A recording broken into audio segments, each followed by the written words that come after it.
Changi নদীর ভাঙনে বিলীন হয়ে গেছে খাগড়াছড়ি পানছড়ির একমাত্র সড়কের অর্ধেক অংশ। এতে ঝুঁকি নিয়ে চলাচল করছে যানবাহন। অবিলম্বে ভাঙন ঠেকানোর ব্যবস্থা না নিলে নদী গর্ভে চলে যাবে পুরো সড়ক, বিচ্ছিন্ন হয়ে যেতে পারে যোগাযোগ। রূপায়ণ তালুকদারের তথ্য, ছবিতে প্রতিবেদন।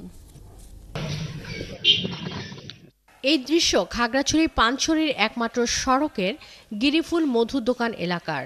দৈর্ঘ্য হবে মাত্র ৮০ মিটারের মতো। সাম্প্রতিক বন্যায় এই সড়কের অর্ধেক ভেঙে গেছে, বাকি অংশ চেঙ্গি নদীর ভাঙনে বিলীন হওয়ার পথে।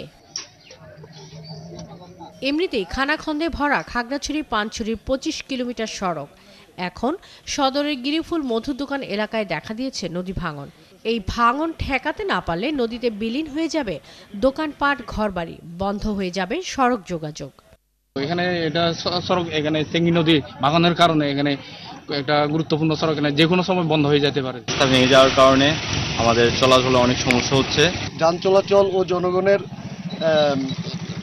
চলাফেরার ব্যাঘাত। যদি অতি দ্রুত এটা মেরামত করা না হয় তাহলে পানছড়ি খাগড়াছড়ি যোগাযোগ বন্ধ হয়ে যাবে। যানবাহন চলাচল ঠিক রাখার জন্য সংযোগ সড়ক তৈরি করে দিয়েছে সড়ক ও জনপথ বিভাগ। তবে পানি উন্নয়ন বোর্ড নদী ভাঙন ঠেকাতে ব্যবস্থা না নিলে মূল সড়ক সংস্কার সম্ভব নয় বলে জানান সড়ক ও জনপথ বিভাগের এই কর্মকর্তা।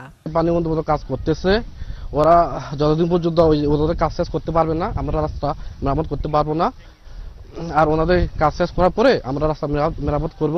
অবশ্য চলমান একটি প্রকল্পের আওতায় গিরিফুল মধু দোকান এলাকায় চেঙ্গি নদীর তীরে আরসিসি ঢালাইয়ের কাজ চলছে বলে জানিয়েছেন পানি উন্নয়ন বোর্ডের কর্মকর্তা।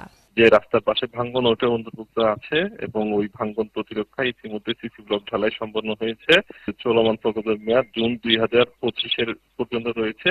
ইনশাআল্লাহ অতি দ্রুত রাস্তার ধারটা প্রোটেক্টেড হয়ে যাবে। প্রতি বছর বর্ষাকালে চেঙ্গি নদীর ভাঙনের কবলে পড়ে খাগড়াছড়ির বিভিন্ন এলাকা। তাই এই নদী ভাঙন রোধে স্থায়ী ব্যবস্থা নেওয়ার দাবি জানিয়েছেন স্থানীয়রা। শাকিলা শম্পা, ৭১।